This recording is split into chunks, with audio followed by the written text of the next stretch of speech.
Since it's Camp Sunday, I thought today's message should come from, well, as close as I'm ever going to get to camping. This is our backyard. You can't really see it, but there is actually a fire going in our fire pit here. Lori likes a good fire. Not sure whether I should be worried about that or not. I think it's because she likes camping. I am not a camper. I am sorry to say that. I will say, let me just say, by the way, I have been to Bar Harbor. I can't say that I've been to Kasota East, but I have seen some pictures, and it looks to me like, well, those are some pretty nice camps. They have some nice cabins. There's a dining hall, like all of that kind of thing that, you know, there's no tenting. In other words, I can't do a tent. I could probably do a really luxurious RV. But to be honest with you, I'm happy with the backyard. Got a nice fire going in here. It's a nice yard. During the summer, it's beautiful because Lori plants flowers and takes care of them. Thank goodness, because again, not really good with the gardening thing. I don't want to give you the impression that I don't think camp is a good thing, because I do think camp is a really good thing. I love the idea of kids especially, but like even families, going to a place where they like spend some time in nature and doing all that kind of stuff. I love that idea. I like hiking. I do. I love the mountains. I love visiting nature. I also like to sleep in a bed.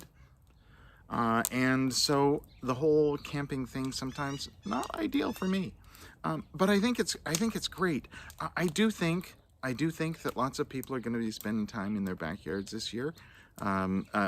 If it's anything like last year, of course, when we had camping, but limited camping.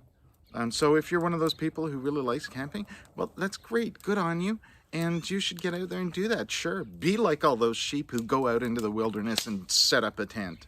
Nope, that didn't work. No, I was definitely going for some way that I could get sheep in there in a negative and derogatory way, and it just didn't sound it, did it? Here's the thing. Can we stop with the sheep thing as a metaphor for a group of people that do a specific thing or follow a specific leader? Can we just stop with that? It's just not right. Let me give you 3 reasons. First of all, the reason for which we might use sheep as a metaphor for a large group of people is invariably negative. It's meant to be critical, it's meant to be derogatory, and it's meant to be offensive. Sheeple is even worse. But that's how we use it when we use it as a metaphor for people. Almost always. And, you know, that's wrong right there. It's meant to be offensive. Why? If you actually want to engage people in critical discussion, why would you lead with that? Secondly, we're saying that and using that as a metaphor in a way that implies a generality that just isn't true. When we say that about a group of people, the implication is that that group of people is mindlessly following some leader who is probably leading them down the garden path. There's another metaphor we shouldn't use that way either. But invariably, we're saying it in a way that implies that everyone in that group hasn't thought about it. They're weak and have no interest in any kind of critical thinking or discernment or even having a thought for themselves. They're just going to follow the group. And while that might be true of some people in a group, that they're there because they're following the group, it is absolutely not true of everyone. Because the reason that group probably has formed in the first place is because people have thought through things to the point where they have come together to share that thinking. So it generalizes in a way which is just not, well, it's not true.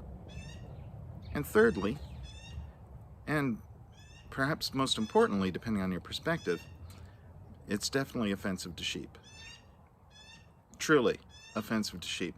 I don't know any sheep personally, other than the kind that are stuffed or on my plate. But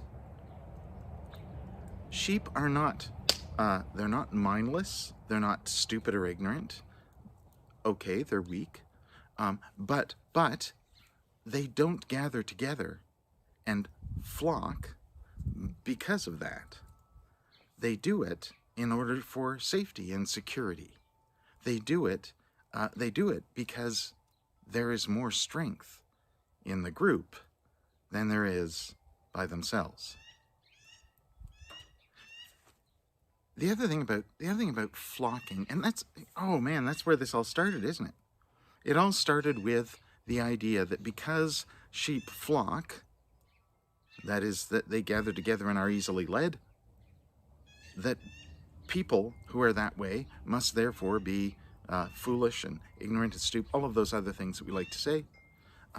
And leaders, invariably shepherds, leaders are invariably deceitful and deceptive and manipulative. And it's just not true. It's just not. So, what about birds? They flock. Cattle herd. Do horses herd? Horses herd, don't they? Horses herd. I'm not really up on all my agrarian metaphors there, or terminology and things, but let's get to the Bible point of this. Sheep and shepherds are a metaphor in the Bible. In fact, sheep and shepherds appear frequently in the Bible. There are characters who have been shepherds. Moses was a shepherd for a while there. David, the most famous king of Israel, was a shepherd. There are lots of shepherds. There are lots of times when people are referred to as shepherds because, of course, there's, as you've probably heard a preacher say 1,000 times before, back in those days, in ancient Israel, the shepherd was a good metaphor for a king. If you wanted to be a good king, you were a shepherd, because a shepherd cared for the sheep, a shepherd guarded the sheep and made sure that they were safe. A shepherd was willing to give literally their life to protect the sheep. That's a good shepherd. Good metaphor for a king. Good metaphor for any leader. Jesus says, I am the good shepherd. Not just the shepherd, but the good shepherd. The oldest version of that text, by the way, in ancient Greek that we have, you could easily translate that word good as being true, authentic. I am the true shepherd, the authentic shepherd, the good shepherd. The shepherd who is willing to give his life for the sheep, the shepherd who cares for the shepherd who is ever present, as we learn from the 23rd Psalm, right? That God is the shepherd in the 23rd Psalm, who is with us through all things, whether we are in green pastures or by lovely, cool running streams, or whether we're in the valley of shadow, or we're at table with our enemies, or our cup overflows. Whatever is happening in our life, God is present. God is the shepherd who is always there. Wouldn't it be great if, instead of using sheep and shepherd as a derogatory, negative metaphor for people, we saw it the way Jesus sees it, the way the Bible sees it, the positive and affirming way? Because then we'd understand that a flock is really it's about building community. It's about being a community. The flock gathers together in order for security and safety, for warmth, so that gathered as a group, they can focus on the business at hand, eating, or whatever it is in the metaphor, so that they are watched over by the shepherd who cares for them, who guards them, provides for them, gives them safety and security and love.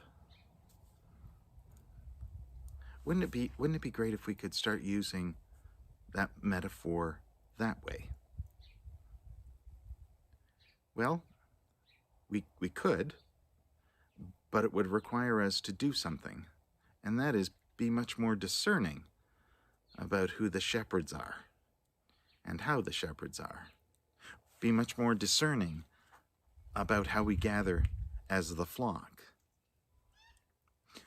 And those two things are quite different. Because as we gather as a flock, what we need to discern is that all are welcome just as they are. All are welcome just as they are, and observe and understand. It requires us to look at who our leaders are and see leadership, not the label of their title or their position in society, none of that, but rather the true and authentic good shepherd. What makes that? What makes for an authentic leader? Remember, this is back before even Lent, the beginning of Lent, I think. We heard the story of Jesus being questioned by the Pharisees. Where do you get your authority from? How do you have this authority? Clearly their authority comes from the fact they have a title. They are Pharisees, leaders in the temple. Where does Jesus' authority come from? Jesus' authority comes from being authentic, being true, being that thing that we call the way, the truth, and the life. The way which is true and life-giving. That's what makes a good shepherd. Being true to the love and grace that we are inherently holding within us and sharing with others. That divine and humanness that we are. Remembering that we are one with all of creation, and yet also able to be a leader, a shepherd, by offering the authentic and true gifts that are within us.